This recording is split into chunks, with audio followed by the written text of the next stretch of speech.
বিসমিল্লাহির রহমানির রহিম নাহমাদুহু ওয়া নুসাল্লি আলা রাসূলিল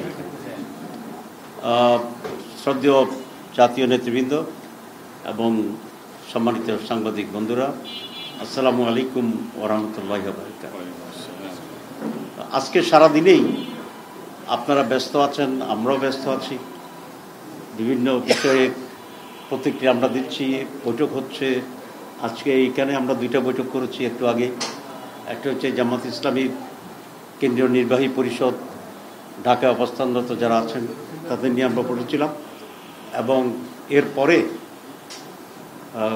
5টি দাবিতে আমরা যারা আন্দোলনরত আছি 8টি দল, সে 8টি দলের প্রতিনিধি নিয়েই এখন আমরা আবার মিটিং করলাম। এবং দিনের বেলায়ও বিভিন্নভাবে আমাদের নেতৃবৃন্দ প্রতিক্রিয়া দেখিয়েছে। আমরা আশা করেছিলাম আজকে প্রধান উপদেষ্টার ভাষণের মাধ্যমে এখনকার যে নির্বাচনের এবং বিভিন্ন দাবি দাবা নিয়ে যে কিছুটা বন্ধ্যাত্ব তৈরি হয়ে আছে, জট লেগে আছে, সেটার একটা সুষ্ঠু সমাধান হবে এবং পুরা জাতি একটা স্বস্তি পাবে বলে আমরা আশা করেছিলাম। কিন্তু আমার মনে হয় আজকে পুরো ভাষণটি বিশ্লেষণ করলে জাতির স্বস্তি এবং মুক্তির যে প্রত্যাশা করেছিল সেটা পূরণ হয়েছে এটা বলা যায় না। ভাষণে কতিপয় বিষয় আছে যেটি আমরা বিবেচনায় নিতে পারি, আবার কতিপয় বিষয় আছে যেটির কারণে কিছু যে ভালো দিক আছে সেটাও বাস্তবায়নের ক্ষেত্রে প্রশ্নবিদ্ধ হয়ে গিয়েছে। ডিজাইন, এলিগেন্স, বিউটি, সেরা পণ্য সবার জন্য জেভিকো। সুতরাং এক কথায় যদি আমরা এটাকে একটি পূর্ণাঙ্গ প্যাকেজ ধরি, তাই সেই প্যাকেজটি খুব ফলপ্রসূ কোনো সুখকর ভবিষ্যৎ দেবে বা স্বস্তি আনবে এটা আমরা মনে করছি না। আপনারা জানেন যে দীর্ঘ সময় ধরে প্রধান উপদেষ্টার প্রতিষ্ঠিত যে রিফর্মস, সংস্কার করবেন, উনি বিচারকে বিচ্ছিন্ন করবেন, সুষ্ঠু নির্বাচন দেবেন, 3টি ওয়াদার মাঝে একটি ছিল সংস্কার করা, এবং সে নিয়ে বহুদিন বহু মানুষ বহু দল নানাভাবে সময় দিয়েছে, পরিশ্রম করেছে, আপনার বিরোধী। এবং আপনার এটা সাক্ষী, আপনারা সবসময় মিটিংগুলোতে ছিলেন। সব মিলেই ঐক্যমত্য কমিশন একটি প্রস্তাবনা পেশ করেছিল এবং সংস্কারের একটা প্যাকেজ তারা দিয়েছে, এবং সেখানে বিএনপি সহ আমরা প্রায় সকল দলই সিগনেচার করেছিলাম। এনসিপি সিগনেচার করেনি, কিন্তু তারাও সরকারের সাথে ভালো আলোচনা করছে এবং তারা বলেছে কতিপয় বিষয় পরিষ্কার হলে তারা সিগনেচার করবে। কিন্তু আমরা হঠাৎ দেখলাম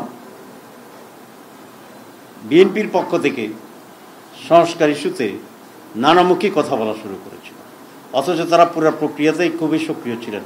আমরা অত্যন্ত আশাবাদী ছিলাম যে আমরা একটা সুষ্ঠু সংস্কার পাব এবং তার ভিত্তিতে একটি সুষ্ঠু নির্বাচন হবে। এবং তারা এক একজন এক এক ধরনের কথা বললেন। কেউ বললেন সংস্কার কমিশন প্রতারণা করেছে, তারা কেউ বললেন যে আমরা জুলাই সনদ চাই, তবে এর যে গণভোট এটা আমরা একসাথে চাই। আবার কেউ কেউ তাদের নেতারা বললেন সংস্কার কোনো প্রয়োজনে নেই। আবার কেউ কেউ বললেন যে বিএনপির 31 দফাই সবচেয়ে বড় দফা। আবার কেউ বললেন যে সংস্কারের বাপ হচ্ছে বিএনপি। তো এই তো নানামুখী কথার ভিতরে সংস্কার ইস্যুটা মানুষের কাছে এক ধরনের অস্পষ্ট কোনো একটা বিষয়ের রূপান্তরিত। এবং আমরা সবসময় বলে আসছি সংস্কারের সাথে নির্বাচনের সম্পর্ক আছে, এই কারণেই যে কতিপয় সংস্কারের ব্যাপার আমরা একমত হয়েছি যেগুলা আইনি ভিত্তি পাওয়ার পরে আগামী নির্বাচনের একটি ইস্যু হবে। যেমন আমরা পিআর সিস্টেমে নির্বাচন চেয়েছিলাম। জামাত ইসলামী আন্দোলন সহ কতিপয় দল আমরা দুটো হাউজেই পিআর চেয়েছিলাম, যে আপার হাউজ এবং লোয়ার হাউজ। আমাদের 8 দলের ভিতরে অনেকেই শুধু আপার হাউজে পিআর চেয়েছে, আর পুরো জাতি আপার হাউসে পিআর চেয়েছে, শুধু বিএনপি এটার বিরুদ্ধে করেছে। যদি পিআর পাস হয় তো তাহলে তো এটার ভিত্তিতেই জাতীয় নির্বাচন হবে, সেখানে এটা একটা পয়েন্ট থাকবে। আর যদি এটা পাস না হয় তাহলে এটা মাইনাস করে নির্বাচন। তো সে কারণে আমরা সবসময় বলেছিলাম যে গণভোটেই আগে নির্ধারণ হয়ে যাওয়া দরকার, কোনটা কোনটা জনগণ গ্রহণ করেছে, কোনটা জনগণ গ্রহণ করে নাই। জনগণ যদি কিছুই গ্রহণ না করে তাহলে আগের মতো ইলেকশন হবে, আর জনগণ যদি কিছু কিছু গ্রহণ করে, পুরাটা গ্রহণ করে, তার ভিত্তিতে নির্বাচন হবে। সেই জন্যই গণভোটটা জাতীয় নির্বাচনের আগে স্পষ্ট হইতে হবে যে জনগণ কিসের ভিত্তিতে জাতীয় নির্বাচনে অংশগ্রহণ করছে। এটা এত স্পষ্ট। আজকে প্রধান উপদেষ্টা দুটো ঠুনকো যুক্তি দিয়ে বলেছেন যে না, এটা একটা হচ্ছে কিছুটা সাশ্রয় হবে। হ্যাঁ, সাশ্রয় কিছু হবে, কিন্তু জাতির প্রয়োজনে, রাষ্ট্রের প্রয়োজনেই তো বাজেট খরচ হয়, বাজেট হয়। তো সেই হিসাবে যেটা খরচ হবে এটা উপকারের চেয়ে অত্যন্ত নগণ্য।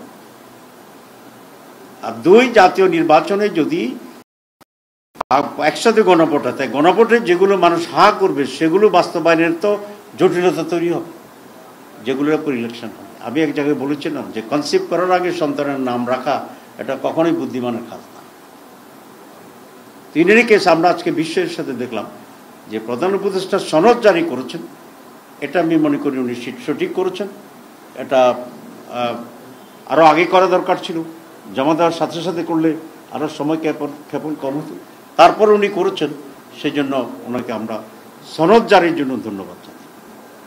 কিন্তু সনদের কার্যকারিতার জন্য জাতীয় নির্বাচনের আগে যে গণভোট অপরিহার্য, এখানে উনি আবার বিভ্রান্ত তৈরি করেছেন এই কথা বলে যে গণভোট আর জাতীয় নির্বাচন একসাথে হবে। এটা আমরা নিন্দা জানাচ্ছি এবং আমরা এই আহ্বান জানাই যে এটা উনি প্রত্যাহার করবেন। এবং কেন করবেন, আরও আমাদের অনেক কিছু প্রতিক্রিয়া আছে, আমরা বিশ্লেষণ করেছি, আমরা রাতে আবারও করব, আমরা সকলে মিলে কথা বলেছি। এই সব বিষয়ে আমরা আগামীকাল 10:30 8 দলের পক্ষ থেকে বিস্তারিতভাবে সাংবাদিক সম্মেলন করব 10:30টায়। 10:30 কেন করলাম, আগামীকাল জুমার দিন, তো সেই কারণে আমরা 10:30 করেছি। আপনারা মেহরবানি করে সকলেই যথাসময়ে আসবেন। এটা আমাদের আল ফালা অফিস যেটা আছে সেখানেই হবে ইনশাল্লাহ, এবং 8 দলীয় নেতৃবৃন্দ উপস্থিত থাকবেন, সেখানেই আরও বিস্তারিত বলবো। আজকে একটুখানি বললাম যাতে আরও কি বলবো এই আকর্ষণটা আপনাদের বাড়ে, বাকিটা থাকলাম। অ্যাডভার্টাইজমেন্টে যেরকম আছে।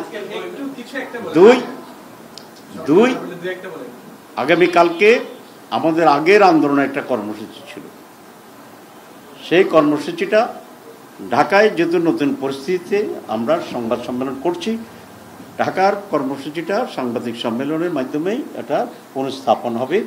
আর সারা দেশে যেটা হওয়ার কথা ছিল বিক্ষোভ সমাবেশ একই দাবিতে, সেটা অব্যাহত থাকবে। আপনাদের সবাইকে ধন্যবাদ।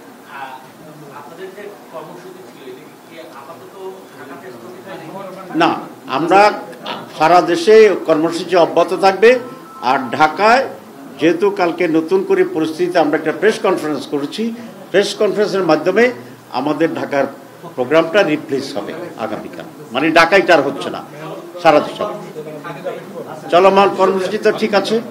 আর 16 তারিখে আমাদের শীর্ষ নেতৃবৃন্দের বৈঠক হবে, যেটা আমরা আগে বলেছিলাম।